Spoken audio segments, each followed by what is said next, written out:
everybody's body chemistry is different. And so, I'm not calling anybody a liar for sure. And I'm also not going to stop recommending that a lot of people I would recommend should try because it could help, even if one person or whatever had a bad experience, which I would love to hear the story and give them a chance also to have their story heard.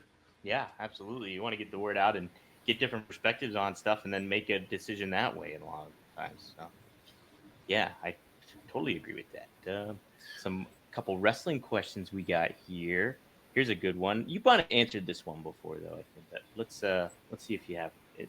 What's Rob's favorite building to work in ECW outside of the ECW arena? Was there one that you hit a note with you? I would say maybe Hammerstein would be a guess I would have, but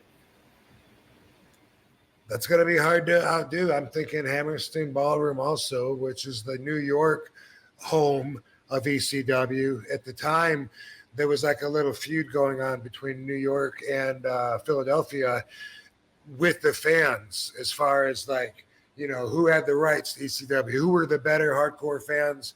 And New York wanted ECW to move their home base there. And the Hammerstein Ballroom was our base in New York at that time, and they would take bus rides from Philly and bus the fans up there to the New York shows, and vice versa. And so it was something really cool going on, and so it had that kind of an atmosphere because we had really important shows there.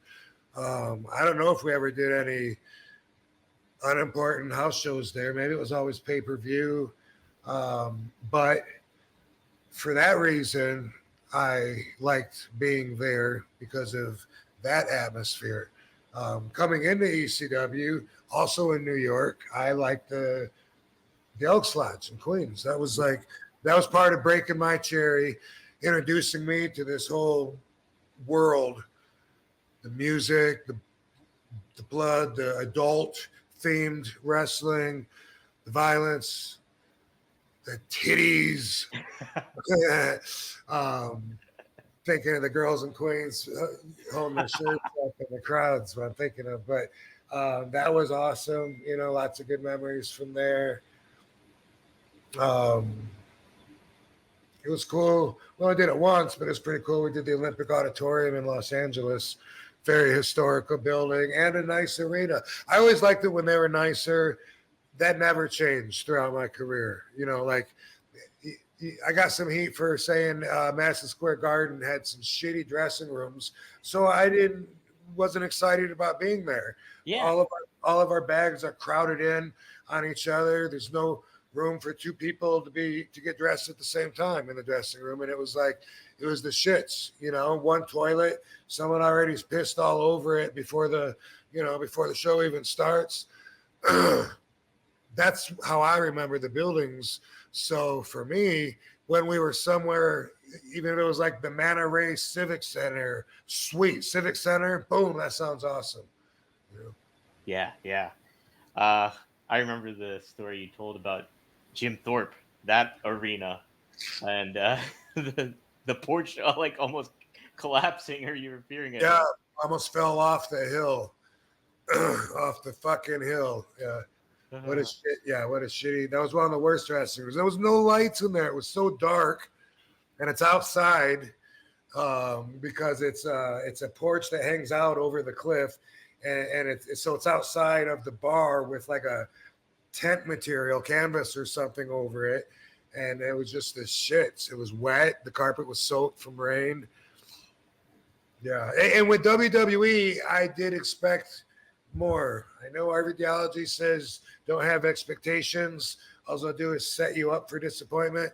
But you would think that with a higher budget uh, and everything that goes along with that they would take care of the boys more. Not necessarily so.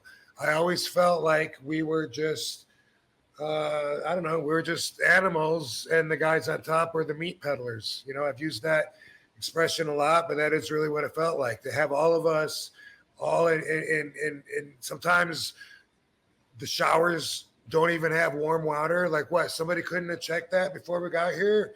They didn't give a shit. Sometimes it felt like they didn't care about the talent at all. we were just the gladiators. They were going out there to fucking kill ourselves and be stupid. And then the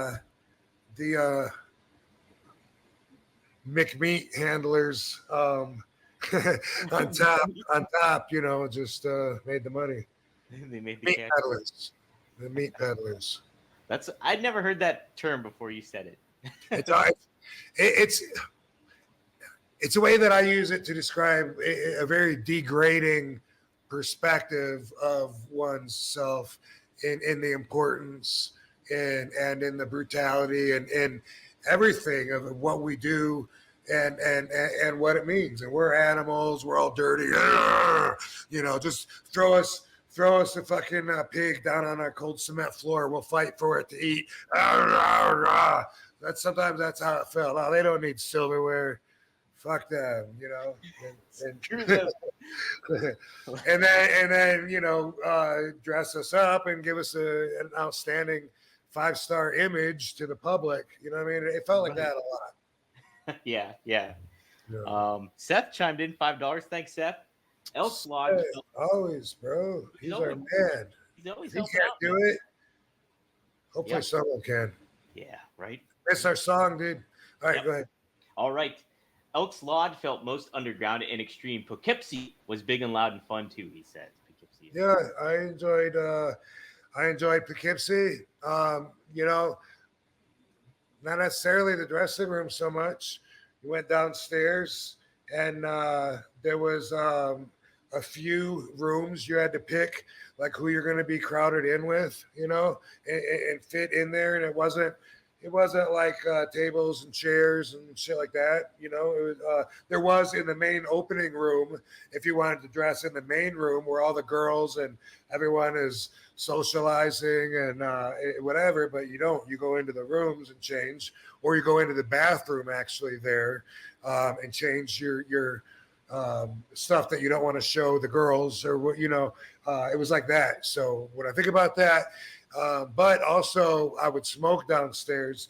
I'd walk around to the other side and thinking back, like it was so careless to not think that everyone was going to smell the smoke, because basically I was on the same floor in just basically on the other side of the steps. And I would smoke down there, and like Dreamer or somebody would come down and say, hey, you know, you can't smoke here. It's everybody smells it. You know, you're going to get us kicked out of the building. And I'd be like, fuck, we got the door open. What do they expect? And so many times when I look back, like I was so clueless and careless. Sometimes you don't think about that stuff, though. I know there's a lot of different things I do that with. No excuses, dude. I could write a book for it.